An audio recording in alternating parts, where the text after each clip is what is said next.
everyone. You are now live, and I'm sure people will be joining from the waiting room, but you can get started, Dolika. Thank you so much, Michele. Do we have Cardinal Turnbull or Father? Not yet, but I will. I don't see them. Please let me know as soon as they join.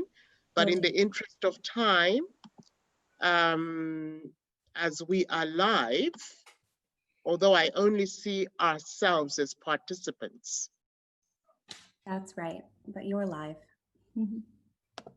So do I start talking? Sorry to the audience, if there are any participants that are non-speaker mode, excuse us. We have had a little bit of a technical hitch, but we thank you for your patience, and we will try to get through as much as we can in the next few minutes. So I will minimize my opening statements that I was going to make, with the exception of just saying thank you all for joining. And our session today was supposed to be 45 minutes. We now, I believe, have roughly 20 minutes. So we will try to get to Q&A, maybe cut that from 15 to 10 minutes. And I will ask our speakers to generally just give us a great overview of or a big overview of how they have experienced COVID and how this has influenced their thinking with regards to the impact agenda going forward. And so just to recap, our session is titled Achieving a Just and Sustainable Recovery Post this COVID-19 Crisis. And we should have on the panel, again, due to technical difficulties, they may not come in the same order. So I will call for those that I can see on the screen. But according to what we should have had Cardinal Turkson or Father Zampini from the Vatican sitting in for him. And Cardinal is the Cardinal of Ghana, but also prefect of the dicastery for promoting integral human development. We have Michele Giddens, who's the founding partner of Bridges Fund Management in the UK. He's also a colleague of mine on the CDC board. And we have Bertrand, Badre, who is founder of Blue Like an Orange Sustainable Capital, and is also ex-MD of the World Bank, again, an alumni of mine. And then we have last but not least, Asif Saleh, who is CEO of BRAC out of Bangladesh and is also ex-Goldman. So with that, I will start my questions. Michele, with you. You have been delivering on impact investment before it became a la mode or a sexy concept. No, sorry. No, You've been at this since 2000 when you were appointed as advisor to the Social Investment Task Force set up by the UK government. So you live and breathe financial and societal challenges and trade-offs vis-a-vis the impact lens. Please share with us, Michele, your views on how our governments, our investors, our global ecosystem, and we in this room should not be distracted by this new challenge called COVID, and rather focus on impact management as the more revolutionary change for better for all globally. Michele? Thank you, Dolika, and it's great to be here post a few challenges in this virtual world together. And obviously, the first thing I would say is that COVID has been such an interesting experience because, of course, we've all gone through it as individuals, this experience, and then very much as professionals. And those two have just become more deeply related than I've seen in many a challenge in the past. How we have experienced it as Bridges is through a set of stages. You know, the first stage is to worry about your own people, the people that you employ, and how they're affected, what you're going to do with your office. And then that move to the virtual office and now to this virtual conferencing world that we're in. The second stage is to worry about your portfolio. You worry first about the portfolio in terms of, in our case, we have a lot of companies that take care of elderly people. So a lot of focus on those stakeholders.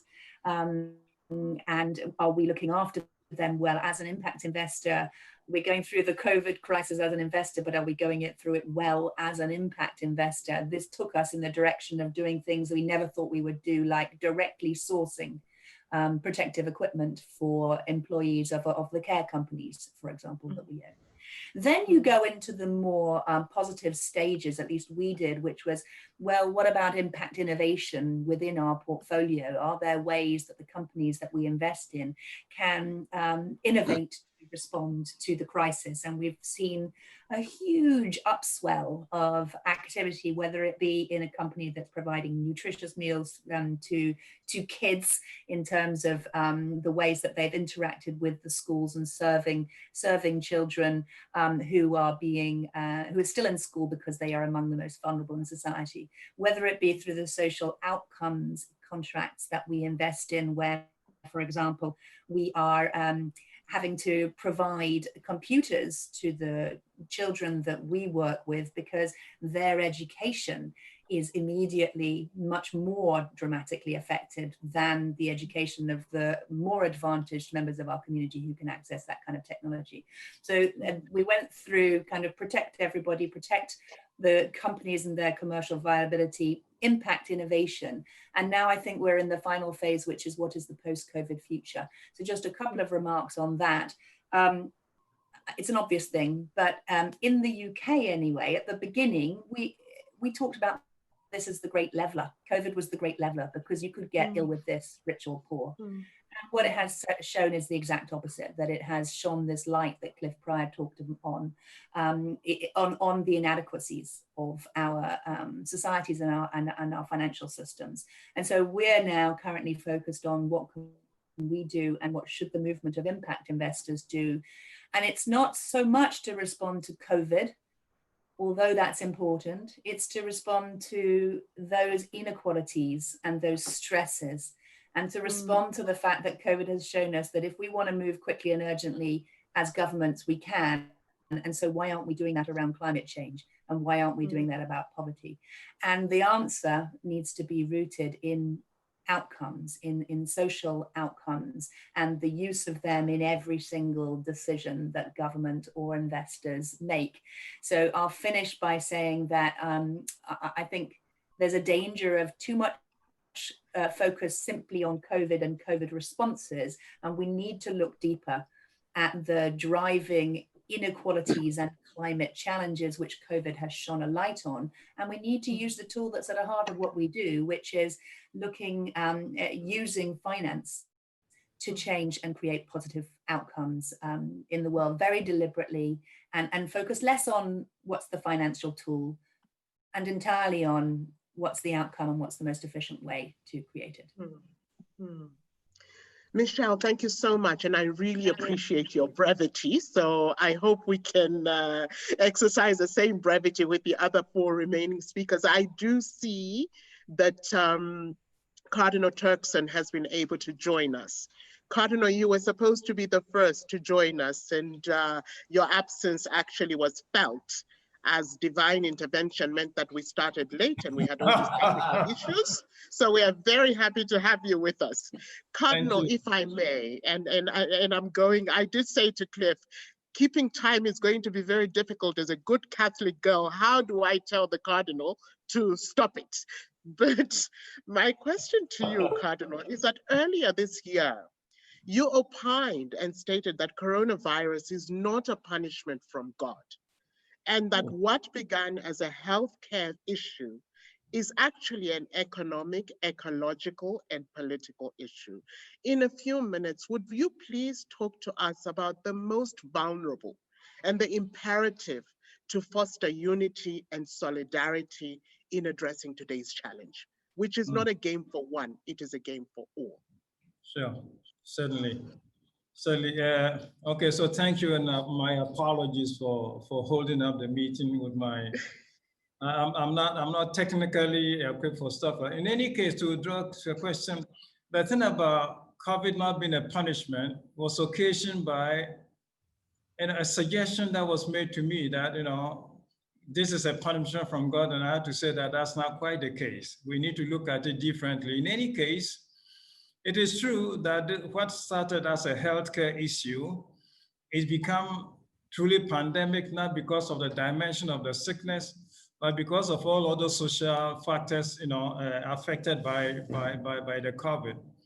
Therefore, it's almost become something that has heightened our sense of if at one point we talked about globalization, globalization was seen within our circles as an, a reminder of the fraternity of the human family.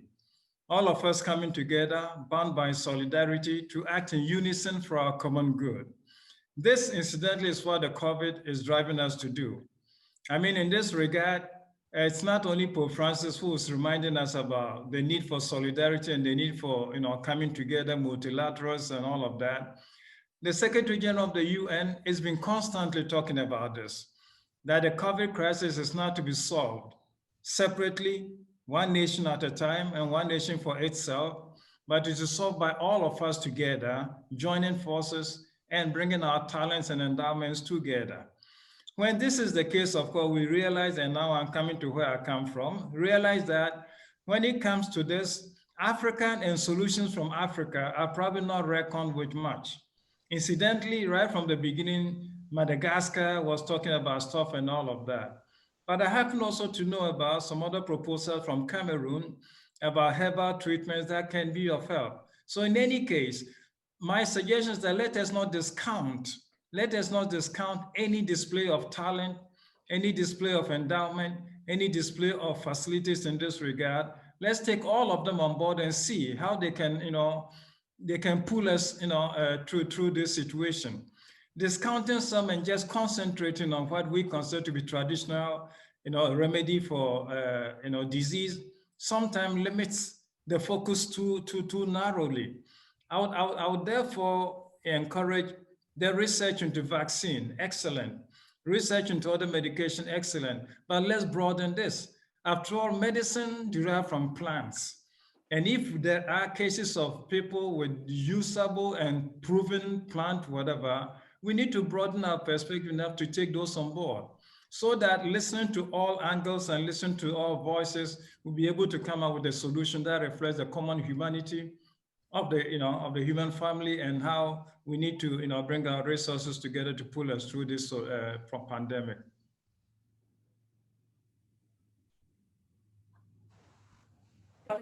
Thank you so much for those words, Cardinal, much appreciated.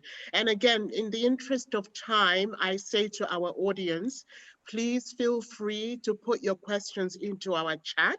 If we cannot get to the Q&A today, we will certainly post them to our participants on the panel and come back via the GSG website with responses and reactions. But I really like that, Cardinal, rather. And, the importance and the emphasis on the fraternity of the human family, but also embracing different remedies and different solutions to that. And if I add that to what Michele said about the importance that COVID actually was supposed to be the great leveler that showed us all to be in the same boat, but in fact ended up showing some serious social disparities, and that we need to look at different solutions that fit all social strata to be able to resolve this solution. I also like the power of the plant. We all do homeopathy, we all do holistic medication, we all do Ayurveda, but we never really acknowledge the basis and the beginning of the medication that we all take today in different doses. So thank you, Michele. Thank you, Cardinal. I will now turn from the spiritual guidance to the more hard-nosed financial guidance. Bertrand, you have circled the corridors, and I'm keen to read your book, Do We Seriously Want to Change the World? But you are former MD at the World Bank. Also, you have had the privilege and the experience of seeing the world from an integrated global lens, emerging markets, developed markets, etc. You have also been known to say, which is not dissimilar to what Michele said, that COVID has merely highlighted the fault lines in the overall financial and economic development system. So talk to us, Bertrand, about what is the economic hit? What are the tools and options available to build out of the crisis into a just and sustainable recovery? And as I'm speaking to a French-speaking individual, try to tell us all this in 2 minutes. Thank you, Dolika. It's great to see you, Eminence, even at a distance. Thank you. I think the important word in the title of my book is seriously. I mean, everybody is talking about changing the world, and as Tolstoy once said, it's easier to discuss changing the world, much more difficult to change oneself. That's what we are confronting every day. Coming back to your question, I am a survivor of the global financial crisis, and I've seen what we have done and what we have not done. And the truth is that at that time, we have patched up the system, but we have not been working on the design of the system. I was a member of the many discussions at the G7, the G20, the Financial Stability Board, etc. Good news, we are not dead. Bad news, we are still facing issues. So of course, COVID is not a punishment from God. COVID is not a crisis of globalization. COVID is not a crisis of capitalism or whatever you've heard everywhere on earth. But it's, as you said, it's highlighting massive fault lines that we need to address. And my message is that we can't afford to waste another crisis. So the impact world, the sustainable world, is nice and growing. I remember 5 years ago, around the SDG adoption in New York, the Paris Agreement on climate, I had a conversation and we talked with Mark Carney, then governor of the Bank of England, about the silent revolution in finance. And we were listing 400 initiatives which were going in the right direction. And we are very excited about these 400 initiatives. Here we are 5 years down the road. It's less silent, that's true. And in particular, thanks to the effort of GNP and others. But it's still not a revolution yet. We're still very much doing our things next to the system. And that's what I want. I will finish with that, to be very brief. That's what I realized. We can't hide ourselves behind pioneers like Ronnie Cohen, Paul Polman, and others and say, yeah, hallelujah, they are doing great things. It's not enough. If we don't open the hood, if we don't take our tools, work on the engine, and redesign the system itself, and by that I mean all the nitty-gritty details of accounting system, fiduciary duties, compensation policy, reporting, disclosure, rating. I've been a CFO many years. I mean, this is a daily life. If the system every quarter tells you to behave this way, believe me, even if you're well-intentioned, you will behave this way. So if I have one message, now is the time to stop being shy. Now is the time to mainstream for real impact, to mainstream for real sustainability approach. And incidentally, and I really finish with that, we are celebrating, if I may say, this week, on the 13th of September 1970, Milton Friedman published his famous article in the New York Times, where he said the social purpose of business is to maximize profit. So we are celebrating the 50th anniversary this week of this article. Let's make sure that we don't celebrate the 100th anniversary with a happiness. And I think now is the time to really switch gears and move out of our comfort zone, make impact mainstream. And this crisis is offering us a window of opportunity. It's not easy because, believe me, in time of crisis, hard-nosed capitalism will strike back. Thank you very much.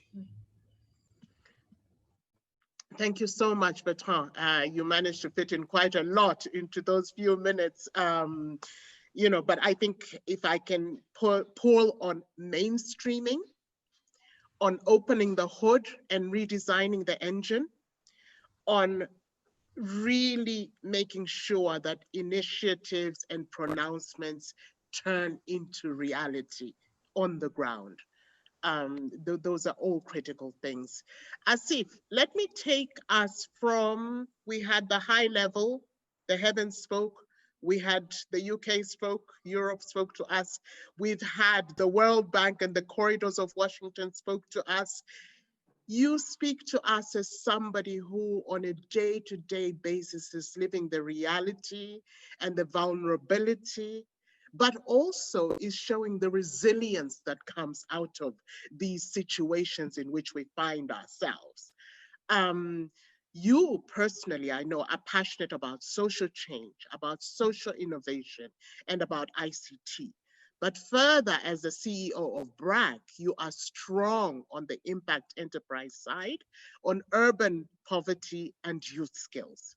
Please share with us your perceptions on the impact of the post-COVID world and what BRAC is working on, and how impact enterprises such as BRAC can help to solve the skills and employment challenges, especially for our young people, and bring them back into the loop of what Michele and Cardinal Turkson spoke to at the opening of our conversation. And I should mention at this point that Asif was very diligent and had prepared some slides, and the slide deck will be available on the GSG website. We will send a link after the meeting, after this session, just so that everybody can have access to that.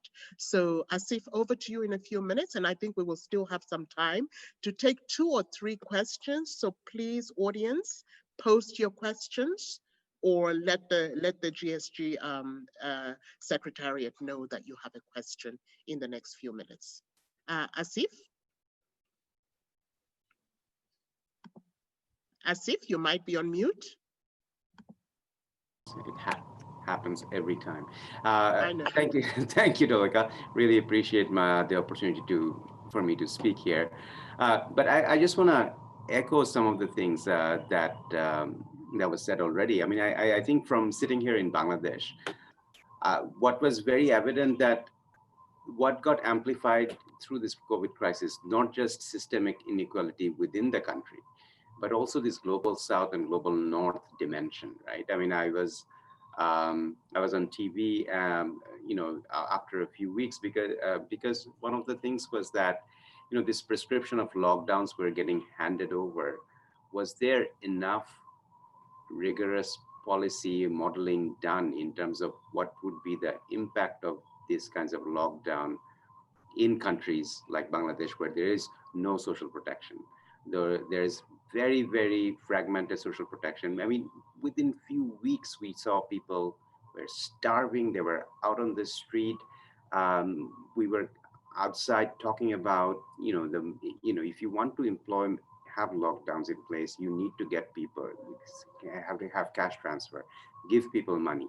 You can't do that. And basically, essentially what turned out to be that more than the health crisis, the economic disaster was much more pronounced, and people were saying that I would rather die of COVID than starvation, right? So that sort of thing was also, and I was talking about masks from March, April, from very early. I mean, what are the kinds of interventions, masks, hand washing, which would be less disruptive to livelihood options, and essentially at that time, you know, the organizations like WHO said that, you know, the no masks whatsoever, essentially strict lockdown has to happen and all that. So again, those nuances, whether these countries are actually thought about when these policy prescriptions are made, I mean, that also got highlighted in this process. The second point is that the other challenge that the government faced, and not only just in Bangladesh, in other countries as well, that the targeting aspect, you know, they were allocating money, they were giving stimulus options and stuff, but it was impossible for them to get to the right people because that the process is actually so political. And in a crisis like this, when money needs to go very quickly to people's hand, it was impossible in absence of a database or a self-reporting tool. They could not get the money or support and in time to people's hands. So essentially, I mean, as we are kind of looking ahead now, you can't simply go back to business as usual. I mean, I think Bertrand talked about the opportunity. I think the biggest opportunity is that everybody realized, including the government, that, you know, this years of inequality, these years of malfunctions in the system actually will bring disaster politically for them as well. So, I mean, I think the urgency of fixing the system I think everybody now realizes, but whether they act on it I think we all need to collectively keep up the pressure, right? And essentially that's where the other issue comes in. You asked about urban related. I mean, in terms of social protection, this is in the urban poor is the sort of the most marginalized of the marginalized lot, because, you know, there's absolutely nothing for them. You know, even for the, you know, for the rural poor, there is some sort of things that are there, but for the urban poor who actually lives on daily wages, it was extremely difficult for them to survive this. And I think going forward, as we look at the recovery agenda, I mean, the skills and employment has to be at the forefront of this. And obviously, we need to contextualize it. I mean, we need to look at the most vulnerable, I mean, the very, very ultra poor. But at the same time, as there are certain opportunities coming in, I mean, particularly for the young people as well, we need to create programs and skills programs tailored towards these new opportunities. For example, I mean, I think we are looking at a whole-scale digital transformation that is happening in even countries like Bangladesh. You know, people have been forced to change culture and stuff, and that has been a blessing because in a lot of ways, there's less pollution, there's less. I mean, we just realized that there's a lot of things we can do without actually having face-to-face visits. So that's there's new kinds of jobs that are being created. How do we train young people to take advantage of this? I mean, there is a lot of investments happening in health sector. How do we train new young women and men to kind of take opportunities of this? These are the kind of skills agenda that we need to take up front. But the other sort of economic inequality that has come abroad is this whole lack of connectivity, right? That's something we also need to address. I had saved my intervention Sure. for Peter Turkson, having said my mea culpa beforehand. Okay. But fortunately for me, it is you that I have to intervene with. I truly apologize to the audience in particular, but also to the panel, because we did not have the time that had been allocated. And I will speak with GSG to see maybe how we can follow up and do a session. But in the meantime, please do send your question. The summit continues for the next 2 days. So we will have time to fit in the Q&A. So please send your questions throughout. I did have one question, which was actually directed to me. As an African, what plans do I have to mentor young Africans like whoever sent the message? We have a lot to learn from you. I have had the opportunity to listen to you speak before, and we need you to hear your voice a lot more. So my one action is going to be, I will be more available and I will be more vocal. But if I can, and the system will cut us out, but let me just go as I see it on the screen. Michele, very quickly, what is the one thing you will do? Then Cardinal, I will come to you after Michele, and then Asif and Bertrand. With just your one thing that you will do actionably as a result of this situation. Can I call for something that I would love the NABs to do? Yes. Is that permitted rather than? So one thing, yeah. I would love to see more local investment being invested in building back better after COVID.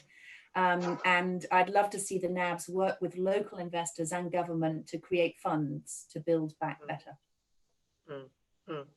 Thank you, Michele. Very succinct and something that is very close to my heart. Cardinal, please, your wise words.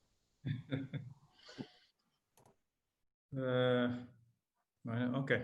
So the one thing I think, following up from Pope Francis is that nobody enters a crisis and emerges the same way.